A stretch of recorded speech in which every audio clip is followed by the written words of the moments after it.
As Eric indicated during the children's sermon, our scripture reading for today is one of the most beautiful passages of sacred literature ever produced by human beings.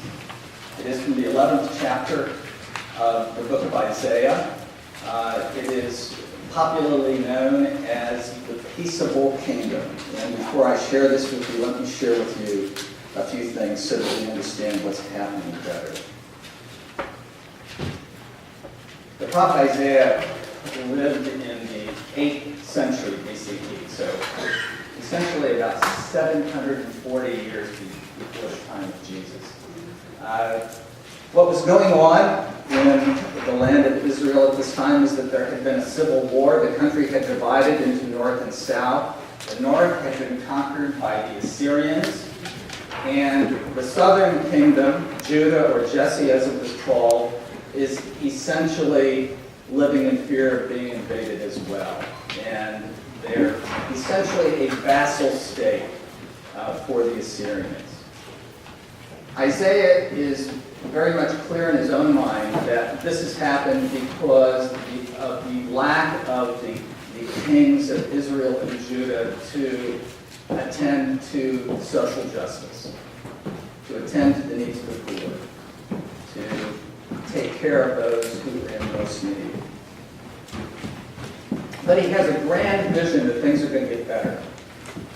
And the early Christians saw in this text the life of Jesus. So with these words in mind, let us listen for God's word. A shoot shall come out from the stump of Jesse, and a branch shall grow out of his roots. The Spirit of the Lord shall rest on him, the Spirit of wisdom and understanding, the Spirit of counsel and might, the Spirit of knowledge and the fear of the Lord. His delight shall be in the fear of the Lord. He shall not judge by what his eyes see, or decide by what his ears hear. But with righteousness he shall judge the poor, and decide with equity for the meek of the earth. He shall strike the earth with the rod of his mouth, and with the breath of his lips he shall kill the wicked. Righteousness shall be the belt around his waist, and faithfulness the belt around his loins. The wolf shall live with the lamb. The leopard shall lie down with the kid, the calf and the lion and the fatling together. And a little child shall lead them. The cow and the bear shall graze, their young shall lie down together. And the lion shall eat straw like the ox. The nursing child shall play over the hole of the asp, and the weaned child shall put its hand on the adder's den. They will not hurt or destroy on all my holy mountain, for the earth will be full of the knowledge of the Lord as the waters cover the sea. On that day the root of Jesse shall stand as a signal to the peoples. The nations shall inquire of him, and his dwelling shall be glorious. Hear what the Spirit is saying to the church. Thanks be to God. Now, I know you do this anyway, but this morning I'm giving you permission to Google during my sermon. And what I'd like you to Google right now, if you have a smartphone, is Edward Hicks' Peaceable Kingdom. Edward Hicks' Peaceable Kingdom. Edward Hicks was a Quaker and a minister who lived over in Bucks County, Pennsylvania, just outside of Philadelphia, early 19th century. And he painted this famous image of Isaiah 11, Isaiah's peaceable kingdom. Raise your hand when you've got it up. There you go. Edward Hicks' Peaceable Kingdom. Now, what I have here, of course you can't see it, is the most famous rendering of the Peaceable Kingdom. Edward Hicks was kind of like a one-note artist. He kept painting the same picture and over again. And he actually did this scene at least 62 times that we know. But interestingly, over the course of his life, the images that he included and the way that he portrayed the peaceable kingdom change. In the most popular versions of the peaceable kingdom, the animals are very friendly. You don't see any fangs. Everyone's getting along. You know, you've got the predators, the lion and the leopard and the bear and so on, but they're just hanging out right next to the livestock, you know, the ones who are easy prey. Cows, goats, lambs. But over time, and this is reflected in his own personal frustration with what was going on in his Quaker community. There was a lot of division. There was a lot of backbiting and sniping within his Quaker community. And if you look at some of the other images that probably came up on your phone, you might begin to see that he begins to portray the animals in a much more ferocious way. The fangs come out, the claws come out. In one picture in particular, the leopard is very menacing.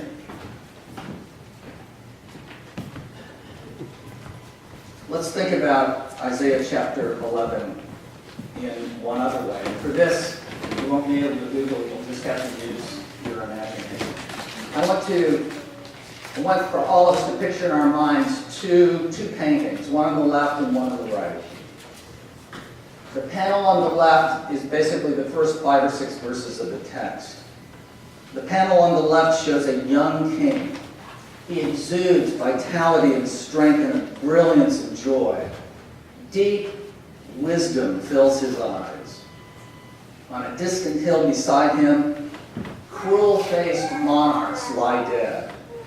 But nearer to him is a gathering of the poor, whose faces are lifted and radiant. And then on the right side, there's another panel. This is the latter part of the text. There are sleek, beautiful carnivores: leopard, wolf, lion, bear. And there are domestic animals: calf, lamb, ox, goat. The predators and their edible counterparts are lounging together. A child sings to them while toddlers play by the nests of white, peaceable rattlesnakes. And beneath each panel is an inscription. The first reads justice, and the second reads peace. Justice and peace. This is a universal, comprehensive vision of hope for the future. It's a thoroughly healed creation. Imagine it is nothing less than Eden remade. We read this passage during the Advent season because the earliest Christians heard echoes of this prophecy in the life and teachings of Jesus. In fact, in Jesus, in the risen Christ, they came to understand that power itself, the nature of power and its use, has been radically reinterpreted. You see, for the first 3 centuries of Christianity, Christians refused. They literally refused to participate in war. They were pacifists. Christian authors, who at the time wrote about this, commented about it, back in the 2nd and 3rd centuries, they regularly attributed this teaching to Jesus himself. They understood passages like "love your enemies" to prohibit killing them. Yet loving enemies did not mean passively accepting what they do. Instead, they were to be resisted non-violently. Jesus, you see, advocated nonviolent resistance to evil. He lived in the historical context of an oppressive, exploitative, and violent Roman domination system. In the Jewish homeland, there were a variety of responses to this imperial Roman domination. Some, many in fact, called for violent resistance. They called for violent resistance in very large numbers to generate the 2 armed revolts that framed the time of Jesus. One in his early life, one in the latter. At the other end of the spectrum, some Jews especially the religious and aristocratic class, they collaborated with Roman rule. This is how they got by.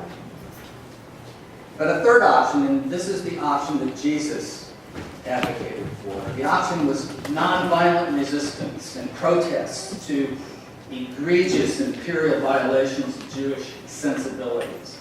And these were often carried out within the New Testament period by the likes of Pilate and within the Roman system itself by Collegiate. Jesus, you see, was among those who advocated nonviolent resistance. His teaching and actions provided a third way between the options of violent resistance on the one hand and submissive acceptance of domination and injustice and violence on the other. Paul, too, was an advocate of nonviolent resistance. The communities that he created were committed to a life radically different from the hierarchical, oppressive, and violent values of the Roman domination system. The word peace, in fact, is one of Paul's most frequently used words. And though Christians historically and perhaps very commonly today, oftentimes when we read these passages, we think they just mean that he's talking about peace of mind or individual peace. In most contexts, this word is actually about contrasting the violent values of the domination system that Paul lived in. I want you to think about these things in terms of the contemporary world that we live in. We, of course, are all acquainted with fear and violence, news of terrorism and war, economic collapse and climate catastrophe instill a deep sense of anxiety in everyone. All around us, it seems that fangs are bared and claws are ready to tear. Nations and factions are snarling and snapping. We are at each other's throats. So with this in mind, I want you to ask yourself some questions. What lions have ravaged you? What snakes coil hidden, threatening to strike? Of course, we could make a long list. I jotted down just a few things. Post-election stress, grief, illness, sexual or domestic abuse, economic insecurity, bullying. But you'll note that this text also deals with aggressors, those who are dishing it out. Maybe at some point in your life, you were the bully, or you were the abuser. You were the one who was guilty of misogyny, or xenophobia, or racism. But according to Isaiah, the transformation from a culture of fear to a culture of peace, a world of peace, begins with a stump. It begins with a stump out of something that appeared finished, lifeless, left behind, comes the sign of new life, the growth of a new green sprig. This, you see, is how hope gets started. And I'm defining hope this morning as love put into action. And that's what the church is in the business of. Hope is love put into action. It emerges as a tiny tendril in an unexpected place. Again, ask yourself some questions. Where are the stumps in your own life, in the life of our country? Where do you feel cut off? Can you imagine or believe that even now, God might be nurturing the growth of something new and good from old dead dreams? What areas of our lives most need the promise of new life? And how might we open or be open to such newness of life? Isaiah's promise is not just a future one. Even now, he's implying that there are tiny signs of hope in life in places that look dead and discarded. This is important to understand because within early Christianity, rejection of violence began to change over the course of its history. And it took a big shift in about the 4th century.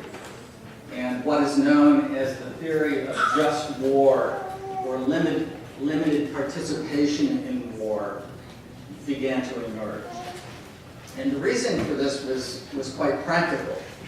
The change that occurred is that Christians had moved from being a minority within the Roman Empire to being a majority within the Roman Empire, and having to have the responsibility for running the empire. And so they began to struggle with some questions like these. What was their obligation when the empire was attacked? Were Christians simply to submit to the invaders, or to say that military defense was the responsibility of non-Christians? Or might Christians be responsible for defending not only themselves, but also their non-Christian neighbors? And so it was within this large and complicated context that the great theologian St. Augustine, who was the greatest Christian theologian for the first 1,000 years of the church, developed a theology that he called just war. And the conditions that he laid out under which Christians may support war were extremely limited. And you'll know when I share these with you that none of the wars that we have fought in American history meet the demands of these limits. The war had to be one of self-defense and last resort. Starting a war was prohibited. Just conduct in war meant acting as humanely as possible, including not deliberately harming non-combatants. Think about that in terms of what we do with drones. Its purpose, this theory of just war, was to limit violence, not to endorse it uncritically. It restricted the conditions and limits of justifiable war. And this, by the way, has historically been the position and teaching of the church, all the churches. You know, I wish all Christians, indeed all Americans, knew Christian teaching about peace and nonviolence as the alternative to reliance on military power in war. The reason we live in the most militarily powerful country in the world. The United States accounts for almost half of the world's military spending. We produce the most arms for sale throughout the rest of the world. Our armed forces are as powerful as those of the next dozen countries combined. Moreover, we use our military power not only as a deterrent and as a response to violence, but also preemptively, as in the war that we initiated in Iraq. And yet statistically, we supposedly are the most Christian country in the world. About 80% of Americans identify themselves as Christians, whether they go to church or not. That means that there are more Christians in the United States than in any other country. But ask yourself, is our reliance on massive military power for our country and the way that we use it consistent with being Christian? Our war and the threat of violence against enemies consistent with being Christian? Sometimes, always, never. What does it mean to give one's primary allegiance to God, as known especially in Jesus, and to be an American today? Imagine for a moment that back in 1933 and 1934, when Hitler had just come to power and his regime initiated the first anti-Jewish laws, imagine that millions of German Christians had swarmed into the streets demanding, "We must not do this. This is wrong." But you probably know from reading their history that most German Christians supported Hitler. What might have happened if they had held to the teaching of Jesus, Counterfactual history, of course, yields no answer, but I think it's worth thinking about. Might nonviolent resistance be more effective than most people think? Might it work if people didn't wait until it's too late? Or consider our nation's response to the terrorist attacks on the World Trade Center and the Pentagon in September of 2001. Suppose that we had decided to treat the terrorists as criminals and hunted them down as a police action rather than declaring a war on terror that led to war in two countries. Imagine an international police action with a limited objective rather than two extended wars that we have yet to extricate ourselves after 15 years. None of this, by the way, should be construed as an indictment of those in our military forces. It's only about 1% of our population. As if the moral issue is only an issue for them. In a democracy, the moral issue is for everybody, Christian and non-Christian, but especially for Christians committed to Jesus as the norm of the Bible. Ask yourself, under what circumstances can Christians support or accept our country's reliance on overwhelming military power and its use? We just had an election. The military budget, the federal budget, makes up at least half of what we spend, billions and billions of dollars. No candidate has ever asked a question about this. It was never discussed, and it usually isn't discussed in our elections. A final what if. What if our country's concern and goal really were national self-defense? Our policy, you see, continuing into the present, is not really about defense. Instead, it's the ability to project U.S. military power anywhere on the globe at any time. This, too, raises some interesting and perplexing ethical questions.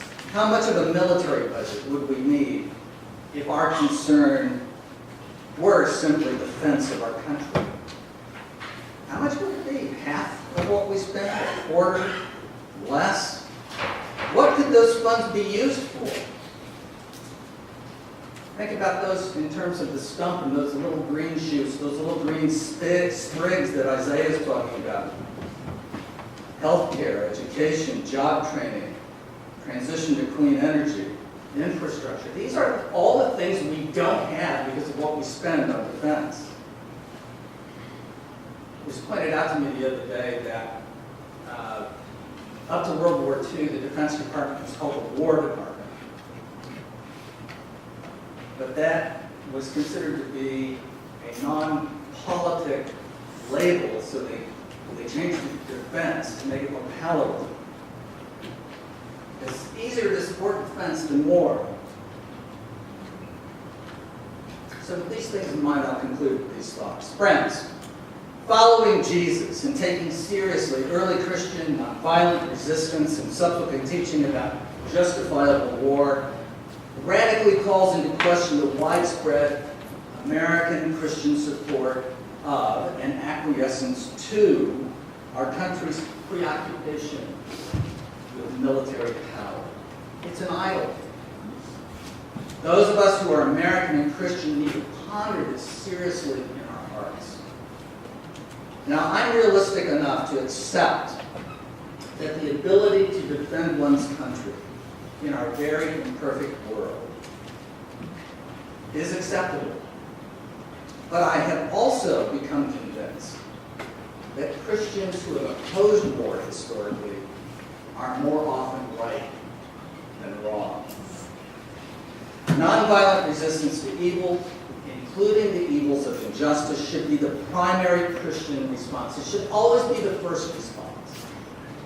If Christians in this country and elsewhere, and I emphasize the and elsewhere, were to do this consistently, what might our world look like? Might it look like that vision that Isaiah was talking about today? Those images of justice peace, the peaceable kingdom. I don't know, but I suggest it might be worth a try.